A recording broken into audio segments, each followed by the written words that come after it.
மேடையில் அமர்ந்திருக்கும் உங்கள் அனைவருக்கும் என்னுடைய முதல் வணக்கம். உங்களுக்கும் என்னுடைய பணிவான வணக்கம். இந்த நிகழ்ச்சி சொல்லும்போதே சந்தோஷமாக இருந்தது. என்ன நிகழ்ச்சிக்கு கூப்பிட்றீங்க? நம்ம படம் தான் ரிலீஸ் ஆச்சே, நல்லா போகுது என்ன சக்ஸஸ் ப்ரெஸ் மீட் அப்படின்னாங்க. ஓஹோ, ரொம்ப சந்தோஷம் அப்படின்னு. ஏன்னா இந்த காலத்தில் படம் ரிலீஸ் ஆகிறது கஷ்டம். ரிலீஸ் ஆகி நல்லா ஓடிட்டு இருக்கும் போதே தூக்கிடுவாங்க. ஏன்னா இன்னொரு படம் வந்துருச்சு அப்படின்ட்டு. அதில் மிகப்பெரிய சந்தோஷம். இந்த படம் வந்து ஓடிட்டுருக்கு. அடுத்த படம் எப்போ வருது இப்போ வரைக்கும் தெரியல. அதனால் நீங்கள் கவலையே பட வேண்டாம். நல்லாவே போகும். நல்லா பேர் எடுத்துருக்கு. இந்த படத்தில் நடித்ததில் நான் வந்து ஆல்மோஸ்ட் அதாவது ஒரு வாரத்துக்கு முன்னாடியே நான் வந்து எல்லாத்துக்கும் நன்றி சொல்லிட்டேன். பட் இந்த மேடையில் இங்கே உட்கார வரும்போது பழைய அனுபவங்கள்லாம் எனக்கு தெரியுது. என்னுடைய 40 ஆண்டு காலம் திரையுலக அனுபவத்தில் ராம்குமார் சார்கிட்ட இவ்வளோ பக்கத்தில் உட்கார்றது இதுதான் முதல் முறை. அதே நேரத்தில் அதிகமாக அவர்கிட்ட பேசுகிறதும் இதுதான் ஃபஸ்ட்டு. வீட்டு வரைக்கும் போயிருக்கேன். சாப்பிடுவேன், போவேன், எல்லாத்துக்கிட்டையும் நல்லா பழகுவேன். பிரபலன்னு என்கிட்ட ரொம்ப நெருங்கி பழகுவார். ஆனால் இவர்கிட்ட போகும்போது கொஞ்சம் தள்ளி நிற்பேன். காரணம்னா ஃபுல்லாக ஆங்கிலமாகவே இருக்கும். எனக்கு அது வேடிக்கை பார்க்க தெரியும், பேச தெரியாதுல்ல. அதனால் அதை அப்படி உட்காந்து பார்த்துப்பேன். ரெண்டாவது அவர் இங்கிலீஷ் பேசினா ரொம்ப அருமையாக இருக்கும். நிறைய பேர் பேசுகிறாங்க ஆக்சுவலி அப்படிம்பாங்க. அப்புறம் பிஃபோர் 10 o'clock அப்படின்னு என்னமோ சொல்லுவாங்க. ஆனால் பட் இவர் பேசினா கேட்டுக்கிட்டே இருக்கலாம். ஒரு நிமிஷம் தம்பி,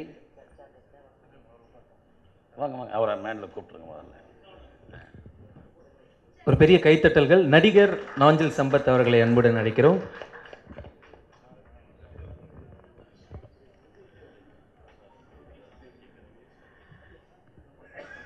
வெற்றி விழாங்கிற ஒரு படத்தில் எனக்கு வேலை கொடுத்தாங்க கம்பெனியில். அவர் சிவாஜி சார் சன்னாக இருந்தாலும் இப்போ நடிகராக இருந்தாலும் எங்களுக்கெல்லாம் ஒரு முதலாளி. அப்படி தான் நாங்கள் பார்க்குறோம். ஏன்னா இது எங்களுக்கு எம்ஜிஆர் சொல்லி கொடுத்தது. வெற்றி விழாங்கிற படத்தில் வந்து நான் ஃபைட் சவுண்டு கொடுக்கறதுக்காக அந்த படத்தில் ஒர்க் பண்ணிகிட்ருக்கேன். அந்த படத்தில் வர எல்லா ஃபைட்டுக்கும் என்னோடய வாய்ஸ் தான் இருக்கும். கமல் சாருக்கு கொடுத்தா அது கமல் சார் மாதிரியே, சலீம் கௌசன் ஒரு வில்ல இருப்பார், அவரை மாதிரியே சிரிச்சுட்டு அவரை மாதிரியே போய் ஃபைட் கொடுக்கணும். இந்த மாதிரி கொடுத்துட்ருக்கிற நேரத்தில் வந்து அவர் எப்பப்போ டப்பிங் தேட்டே வருவாரோ அப்பப்போ நான் சும்மா உட்காந்துருப்பேன். அப்போ அவர் கேட்டிருக்காரு, மயில்சாமி என்ன பண்ணுறாரு இங்கே சும்மாவே இருக்கார், சம்பளம் வேறு 5000 ரூபா பேசியிருக்காங்கங்கிறது மேனேஜர்கிட்ட டிஸ்கஷன் பண்ணியது எனக்கு தெரியாது. ஒரு ட்ரிப் கிளைமேக்ஸ் ஃபைட்டு வரும்போது அந்த நேரம் பார்த்து அவர் வந்துட்டார். நான் உள்ளே சவுண்டு கொடுத்துட்ருக்கேன். அதே மேனேஜர்கிட்ட அவர் கேட்குறாரு, உள்ளே எத்தனை பேர் சத்தம் கொடுக்குறாங்க? இல்லை சார் மயில்சாமி ஒருத்தர் தான் கொடுக்குறாரு.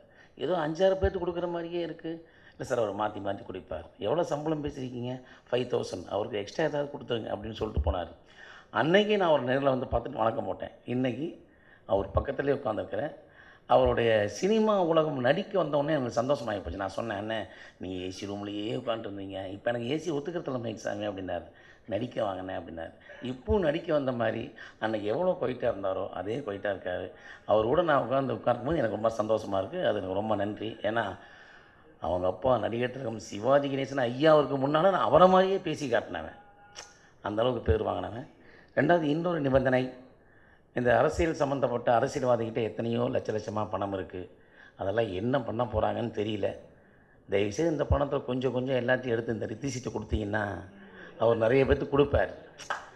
ஏன்னா இந்த படம் விஜய் டிவியில் ஒரு நிகழ்ச்சி நடந்துகிட்டு இருக்கும்போது ஒரு பையனுக்கு 7 லட்ச ரூபா செலவு பண்ணி ஒரு ஆப்ரேஷன் நடந்துக்கிட்டு இருக்குது. இப்போ அதை நான் பார்த்தேன். என் பாலிசை தான், மனசில் உள்ளத்தில் என்ன இருக்கோ அதை உதட்டில் வச்சு பேசிடுவேன். இப்போ சமீபத்தில் ஏற்படுத்தின வந்து இப்போ எனக்கு சுகர் வந்து கிட்டத்தட்ட 400க்கு மேலே நாளுக்கு நாள் ஏறிட்டுருக்கு, குறைய மாட்டாங்குது. ஏன்னா இந்த சமுதாயம் இந்த அரசாங்கத்தை நினச்சாவே ஏறுது. இப்போ சமீபத்தில் ஏற்பட்ட கூட்டணி எத்தனை பேர்த்த பாதிச்சிருக்கு தெரியுமா? எவ்வளோ பேர்த்த பாதிச்சிருக்கு. நான் அரசியல் பேசலை, சமுதாயத்தை பேசுகிறேன். மக்கள் ஃபீல் பண்ணுவாங்க, வேதனைப்படுவாங்க. நீங்கள் நல்லா இருக்கிறதுக்காக மக்களையும் கொள்கிறீங்க. எதுக்கான இந்த படத்தில் பேசணும்? ஆதி காலம் அரசியலேருந்து எடுத்த அத்தனை விஷயங்கள் இப்போ 2019 லாஸ்ட்டில் நடந்த வரைக்கும் இந்த எல்கேஜி படத்தில் இருக்குது.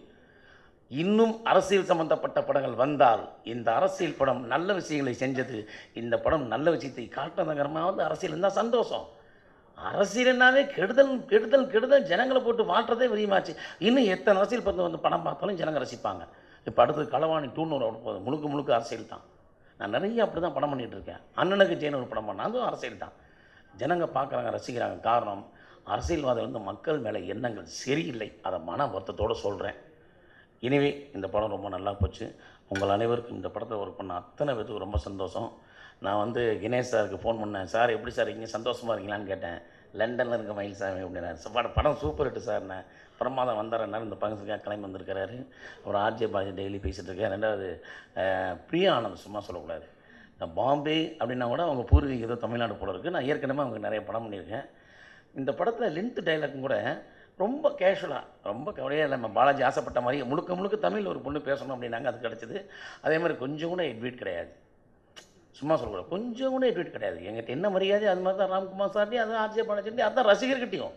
யாராவது கையெழுத்து வாங்க வந்தால் கூட கொஞ்சம் முகம் மோசமாக அற்பமாக போடுவாங்க. நம்மளுக்கெல்லாம் கொஞ்சம் அலர்ஜி. ஏன்னா ஏதாவது சொல்லுவாங்களோ, ஏதாவது கேள்வி கேட்டால் அப்புறம் நம்ம பயப்படணுங்கிறதுக்காக. அதில் மொத்தத்தில் டீம் சூப்பர். ரெண்டாவது இந்த படத்தோட நம்ம ஃபஸ்ட் டைம் போன வாரம் பேசும்போது இந்த படத்தை வாங்கின சரி சக்திவேல் அவர்கள் ஒரு அற்புதமான துக்ளக் மேட்டர் சொல்லி பேசினார். ரொம்ப சூப்பராக இருந்தது. அதையே நம்ம நாஞ்சில் சம்பத் சார் அவர் டிவியில் சொன்னார், அந்த காலத்து ஷோ படம் தான் இந்த காலத்து படம்னு. இது உண்மை நிரூபித்து விட்டது. அடுத்த படம் இதோ டீமோ இல்லை வேறு டீமோ எடுத்தாலும் இந்த படம் இவங்க என்னப்படி நல்லா அமையணும்னு நான் வணங்குற அண்ணாமலையும் நான் வணங்குற எம்ஜிஆர் கேட்டுக்கிறேன். நன்றி, வணக்கம்.